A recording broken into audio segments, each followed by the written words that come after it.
Okay, so you are welcome to the last lecture under the strategic choices. Remember, strategy, we analyze from position. We learn five things. External analysis, which you use the pestle and the Potter's five force. And now we've done international strategy, so you can add it. You do stakeholder analysis. You do where corporate governance and everything is. You do resource and capabilities, all right? You do culture.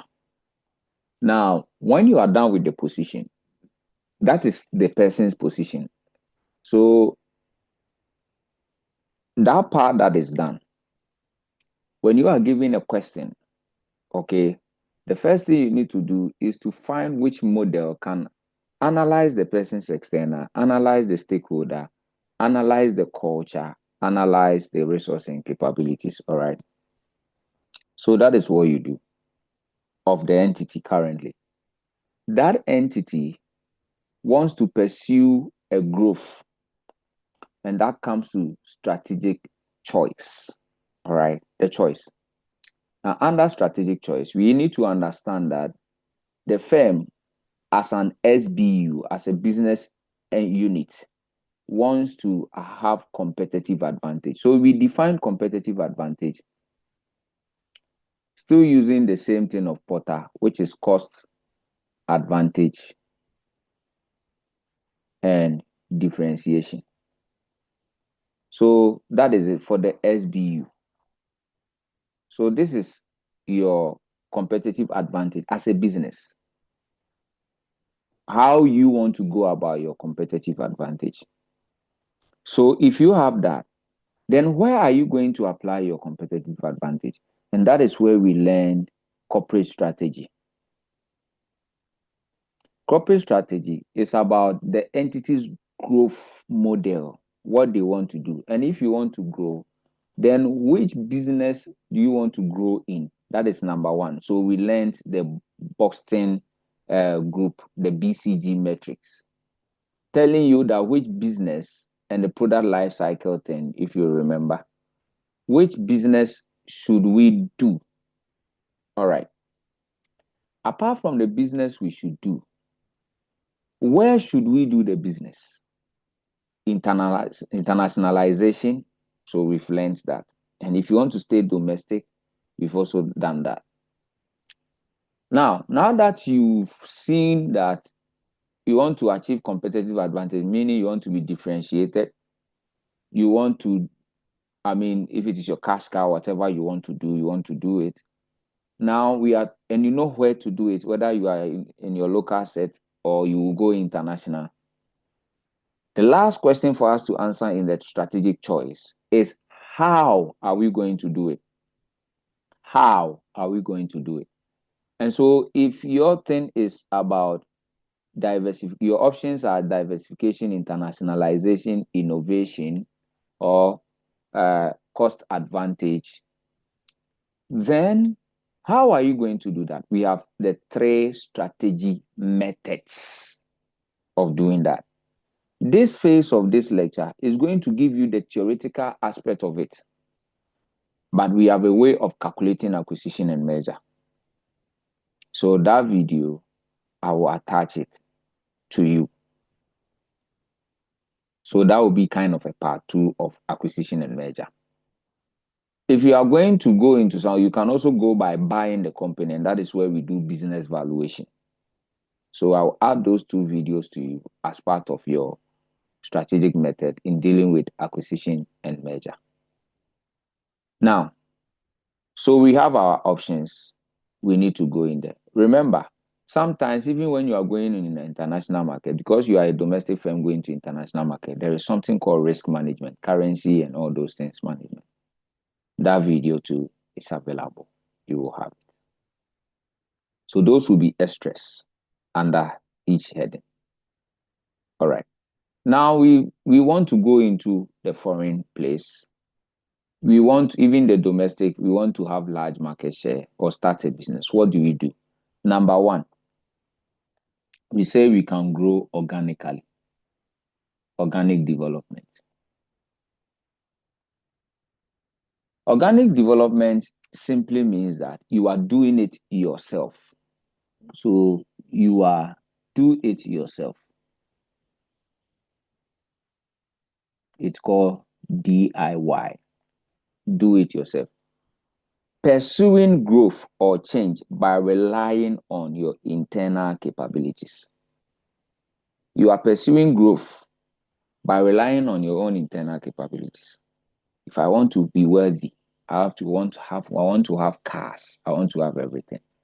I want to do it my own personal capabilities, which means as a business, I'm going to use my own retained earnings.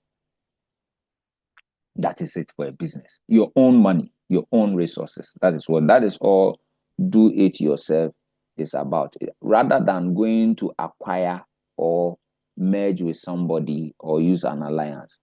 So this one involves building up your existing what capabilities. All right. So that is that. And the strategy is internally driven and developed over time. So that is what you see. You use internal, so it involves you enhancing your existing capabilities.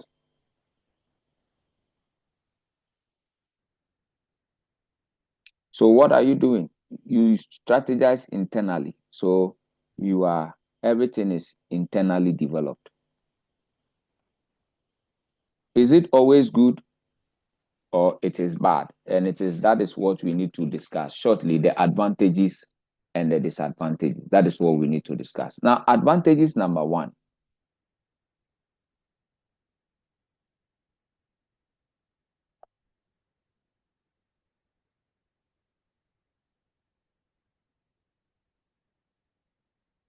So this aspect is also seen in the calculation video. All right, you will see it there. So when you are watching that one, you can forward it. Here, what happens is that the advantage is that people will need knowledge and learning. So it will push you. So knowledge and learning. Because we just said that you have to develop or enhance your capabilities. Because of that, it is very slow, very costly, and risky. Sometimes you can even train people, they can leave. All right, that is that. Another advantage is that it helps you to spread your investment, gradually reducing financial risk because you are not going to borrow, you are not going to do anything. So it helps you to spread risk. All right.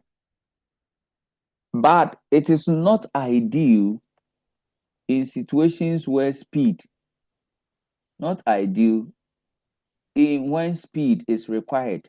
You need to get there fast. You say you are saving money. I have told you my experience in buying a car for the first time.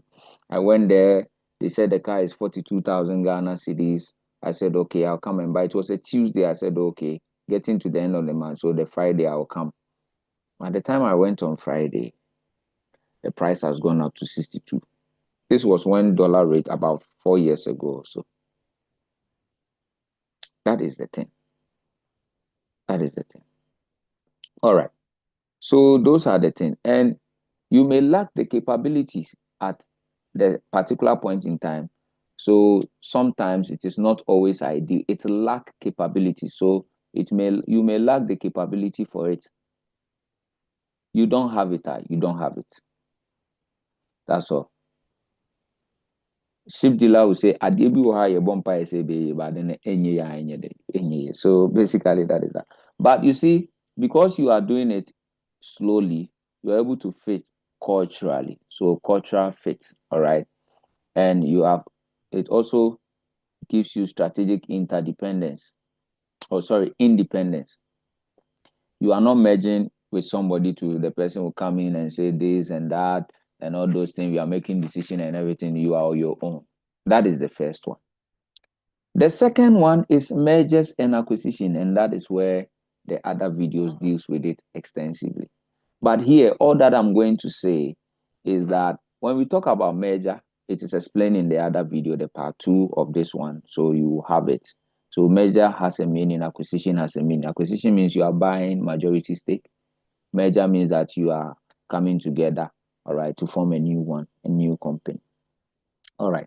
Now, as to why people merge and all those things, the factors that leads to people merging is discussed in that mergers and acquisition video. All right. So I wouldn't want to go there because we have economic, financial, technological change, and all those reasons. They are all discussed there. All right. But what I'm going to do here is that if you are going to merge, there is a process you go through to merge, and that is what I'm going to discuss shortly. And I think there is a diagram for that. So let me use the diagram. This is it. So you identify your target choice. All right. You need to get your target choice. And there are factors that goes into determining your target choice. You have the strategic fit and everything. So the target choice, you discuss it. What target choice would you want? Which one would you want? And it depends on your strategic fit. You are going to merge or acquire somebody. So how well the target strengthens you, the acquirer, and it is something that is discussed in the other video as well. All right. So you look at it. Will it make you better? Will the synergies better you? So the strategic fit is one. Number two is your organizational fit, your culture and things. All right. So here in defining, in getting the target, the things you consider is your strategic fit. Does it fit into your strategy of competitive advantage and or differentiation? Number two, organizational fit. Culturally, how do you fit? Socially, how do you fit? Management style, how do you fit? All right. So that is that. Now, then you come to negotiation. Between identifying the target fit and also doing your negotiation, you need to apply due diligence. All right. Due diligence. Check their balance sheets and everything. Everything is fine. There's no fraudulent activity and everything that they are doing. Then you go into negotiations. All right. Now, the negotiation is where you do business valuation, how you value the business, the premiums you pay, the bid escalation, the check over payments and things. So that one too is in the business valuation video, acquisition and merger business valuation video. So you have to watch that one too. Now, when everything is done, you will do integration. At integration, what are you trying to do? You are trying to fit the two organizations together. You were there before you acquired somebody or you merge with somebody. So what you start doing is to think of strategic interdependence.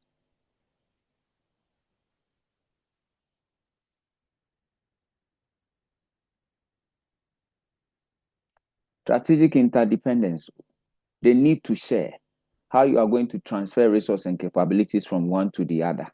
That is what we are talking about. Number two is organizational autonomy. At a point in time, the acquired firm needs to retain its culture, independence, and identity. So that is what happened. Now, you want to retain. So these are the issues. You want to buy somebody in US. You can't bring your Ghana culture into their whole thing. So we have the 5 integration approaches we are going to discuss. All right, we are going to discuss that. So in integration, you have to be fair in integrating. You don't have to impose. So there's something we call distributive justice, all right, procedural justice, then what we call informational justice, all right. So that is something you go through to merge the two companies in a good fashion and in a fair fashion. So what we are going to look at now is for me to discuss this one. So these are your 5 levels of integration approaches. Now we have knowledge transfer and the acquired firm's autonomy. So we are looking at structural dependency and organizational autonomy. So the way you structure transfer talks about the strategic interdependence. So you'll be transferring knowledge, capabilities, and the acquired firms also demanding autonomy. So at the middle of it all, so we have 1, 2, 3, 4, absorption, preservation, intensive care, symbiosis, then reorganization. Now, what does it mean? Now, look at a situation where there is a need to transfer knowledge, but that is very high. But the acquired firm's level of autonomy is low. What do? It's about absorption. You absorb things, like you are absorbing it into your own, like an integration, all right, integration. But where transfer of knowledge is low, acquired firm level of autonomy is low, then it means there has to be intensive care. Now, what do we mean by absorption? We are talking about full integration of leadership for rapid change. So that part must happen because the acquired firm level of autonomy is low. So you have to integrate your own, full integration. That is it. Now, when we talk about situation of intensive care, we are saying that there has to be quick turnaround of distressed asset because knowledge transfer is low, acquired firm autonomy is low. There has to be a speed turnaround of asset. Then you have situation where we call preservation. Preservation is where the knowledge transfer is high. Then the acquired autonomy also is demanding high autonomy. They want to be on their own. So that is it. Incumbent management, you have to retain them. Those people that you bought, the company you went to buy, their management, just retain them. Preserve the things that are there. You don't have to do much change. All right, like the intensive care, that's where you have to do much change. Then we have the symbiosis. Symbiosis just means that there's a mutual learning, a gradual integration. All right, that is that, a gradual integration complex. So that is what you are doing. And that level, it tells you that knowledge transfer is high. All right, it's very, very high. And also the what do we call it, the autonomy is high, so you do some form of mutual learning. This one has its own, this one, so you do mutual. Preservation is when the autonomy is high, your knowledge transfer is low, you let them preserve their leadership. Basically, that is it. Then this is all you need to know. So we call it the post-acquisition integration matrix.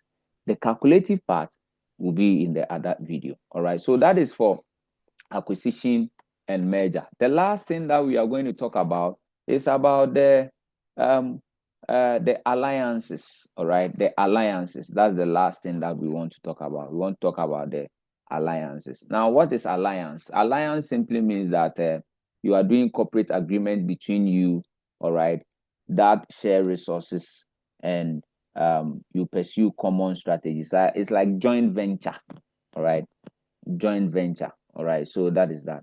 So it can be written down. We have the collective strategy, whereby you view success as a network. All right, so that is the strategic implication. Some view success as a network, like marriage. There is no competition among marriage, so you have to view success as a network. All right, so that is that. You have to view success as a network. So then we have what we call collaborative. That hinges on how well you can collaborate your network. All right, so that is that. Now, the types of strategic alliances you have, we have the equity alliances and we have the non-equity alliances. Some people bring equity together. So we have equity alliances. Then we have non-equity alliances. Some people will bring equity together. Capital is involved. Shares are involved. All right, like Etihad. All right, Etihad or Air Seychelles. All right, Air Berlin. All right, so that is that. Now that is what you see. Then we have the non-equity ones. That one is based on contracts, franchising, licensing. So that thing you learn, subcontracting, when we were doing the internationalization, how to enter. That part is an alliance, but it is not equity. All right. So basically, that is that. That is that. Okay, so that is that. Now, the motive of alliances are the same motive for person going to do internationalization. But here, so as you can see, we have these motives, scale alliances, and these are the diagrams that demonstrate them. So what is that? We have company A, we have company B. They put inputs together. to have economies of output. Have you seen that? So we have the scale alliances, input together so that they push output. Then we have access alliances. Access alliances mean I do it, I put it through you, all right, and there is the output. So there's a part I do, then I give it to you, you continue. Then we have our output. Then we have what we call the complementary, all right, the complementary. So the complementary, it's not like I'm doing the full thing, then I give it to you. I do part, you also do part. Then we have our output. The product is not complete without the two of us. All right. So maybe I do the production, you do the labeling, then it goes out. All right. That is that. Then we have the collusion alliance. That one is dangerous. That people do. There is nothing really connecting them in terms of the output. Everybody is doing his own. Just that it is colluding. They collude to make people think that there is something that is going on. They do that to limit competition, but please check ethical issues around them.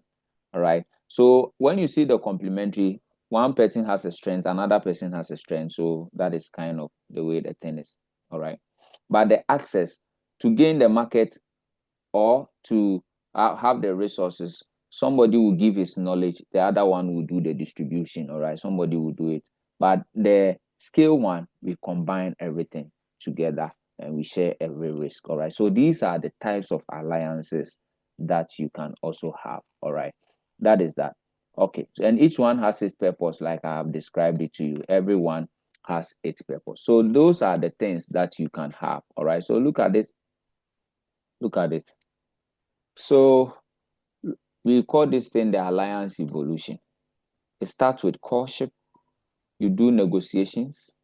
You start up, you maintain it. Then at a point, it's either you extend, you separate amicably, or you sell or terminate it. So these are the timings to it. All right, these are the timings to it. So evolution, like if you want to ally yourself or with somebody, it starts with, I mean, you know how these things start in marriage, right? In marriage. So courtship starts what we call friendship, and once you declare to the person you are interested, proposal is accepted, courtship.